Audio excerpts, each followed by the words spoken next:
Anyways, our next speaker before lunch is Father Charlie Becker. He's a priest of the Archdiocese of Chicago. 3 years after his ordination in 1986, he was invited to go to Medjugorje. Upon his return, he was introduced to the prayer group format of the Marian Movement of Priests, based on Our Lady's message to Father Stefano Gobi of Italy. A warm welcome to Father Charlie Becker.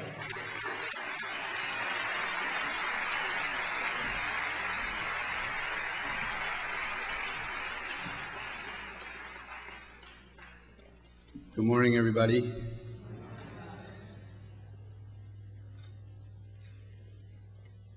I enjoyed listening to Dr. Peter Geitman's story. I don't think I've ever heard it. I've read it before in his magazine. And Peter, thank you for sharing that beautiful story in place of your Florida trip this weekend. You know, our Blessed Mother is so powerful, as so many of us know, and every once in a while people ask me about Medjugorje, oh, is that still going on? And it's like, yeah, it's still going on.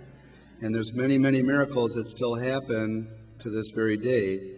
One that I think is one of the most powerful ones, too, recently in the Chicagoland area that I love to boast and brag about for the Blessed Mother's sake is Colleen Willard's healing, too, 6 years ago. And that gift that has been given to her ended up having also fruit that came forth in a healing ministry that's beginning to develop for her.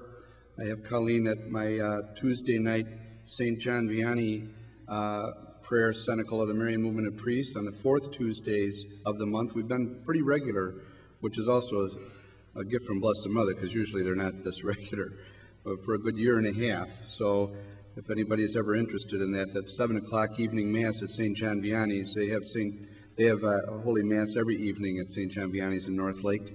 And this on this 4th Tuesday of the month.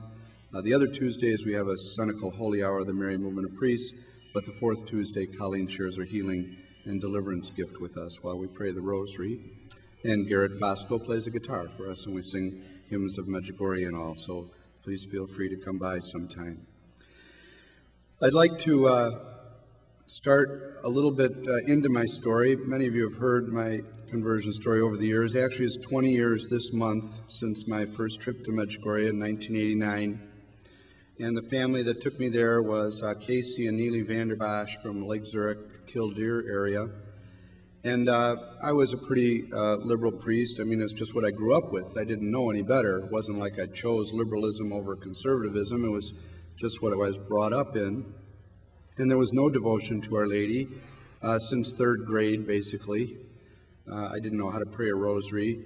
We never had the rosary in the seminary. Once we could take turns bringing a different devotion to the dorm room once a week or once a month over the years. And there was one young guy from Joliet Diocese who made us all pray the rosary one night. I was kind of like, well, this is kind of a throwback. But that was the attitude that we all had. And there was never adoration of the Blessed Sacrament. People say, well, what did you do at the seminary? Well, I played golf and cards and drank beer, and that's what we did, you know. Went to class. So we, as you know, and as I know, we all know, there's been a great dearth in the spiritual, mystical side of our church the last 40 years, and Blessed Mother is working furiously to reinvigorate us with her mystical presence and the mystical rose statue, there was one of those two in Casey's living room as he began to develop a prayer group in his own living room after our first trip to Medjugorje. It was one of 2 statues in Chicago. One statue cried tears in 1984. It belonged to Father Ray Jasinski, who started the first Marian Movement of Priests cenacle for priests shortly after that 1984 phenomenon. And at that time, the Diocese of Chicago just tried to sweep that stuff under the rug, not wanting any kind of that mystical stuff around Chicago here for whatever reasons. I have some ideas.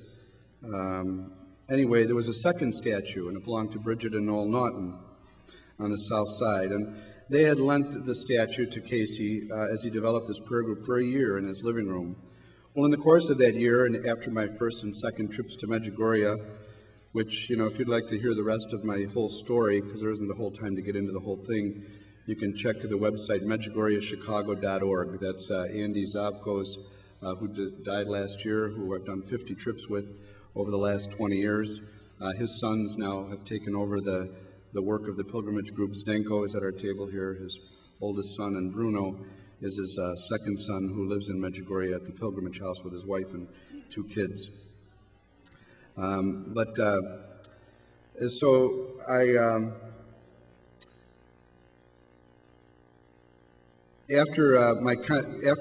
actually what happened after my third trip, just before my third trip to Medjugorje, which was a year after my first encounter with that experience, I finally, what they call, consecrated myself to her Immaculate Heart. Now, I had been reading the prayers of consecration for that whole year in Casey's living room in our prayer groups. And all the prayer groups that were established when I came back from Medjugorje were Marian Movement of Priests prayer groups. Bridget and Noel Naughton had encouraged the development of this, along with the Rosa Mystica statue, and that I should eventually meet Father Gobi, but also the priests that belonged to this movement in the Chicago Diocese. Well, one day I would, but in the meantime, we would read a reading from our Blessed Mother's messages here, which really explain to me how to be a priest. Since I wasn't trained on how to be a priest very well, Blessed Mother has her own training grounds right here. So Medjugorje got me kick-started again with the mystical side of life, the prayer, smelling of roses, like Peter mentioned in Medjugorje and back here, and different phenomena that would happen that really made me believe in the Blessed Mother's presence in my life. But it was her messages in the Marian Movement of Priests that began to reform my life so that I could finally change out of my blue jeans and get into the blacks, because she says that in here. Because I wanted to do whatever she was asking once I believed she was really here. I gave myself completely to this effort. And like I mentioned, a year after my first trip, just before my third trip, which was going to be my first trip with Andy Zavko, I consecrated myself to her Immaculate Heart. And the consecration went finally something like this. It was in my own words.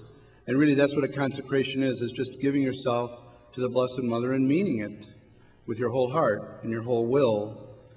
So I'm at a stoplight on Northwest Highway in Barrington on my way to work because I was getting ready to leave the priesthood training in the field of addictions because I thought I could do more help for families training in the field of addictions and helping families in distress than I could in the priesthood, because it just made no sense what we're doing in these liberal churches. It felt empty, and I couldn't make any sense out of my priesthood. I thought, well, maybe it's the celibacy, maybe it's the vocation, maybe it's the work that I do. I don't know what it was, but something was not right. And I knew I was called to the priesthood.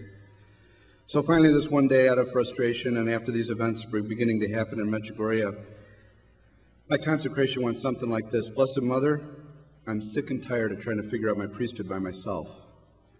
I said, as long as I'm alive on this earth, you have my priesthood. You show me how to live it. And the light turned green. I went off to work. And it happened almost instantly, because as I went into work, the gal who I was working for was the executive director of a drug addiction center out in Crystal Lake, said, you're leaving. I go, how'd you know that? Because it was my thought. I was ready to get back into the priesthood. I'd been on as a resident at St. Anne's in Barrington, and in the meantime growing in my fervor for the prayer, which was not being appreciated and or accepted at St. Anne's back then, nor mostly in most churches in the Archdiocese. So I said, yeah, I am. I'm going to work my way back into the priesthood, call the cardinal, and get back into it. How she knew that, because she was a marginal Catholic herself, when she was in her 20s, and she is now in her 40s, back in Ohio, she came across a charismatic priest who had prayed over her and asked her which gift of the Spirit she would like. And she knew she was going into the field of addictions, and she thought if I could have the gift of knowledge, it would give me a leg up on the kids that would come in to know more about them, to get at the realities that they needed to look at or were denying quicker.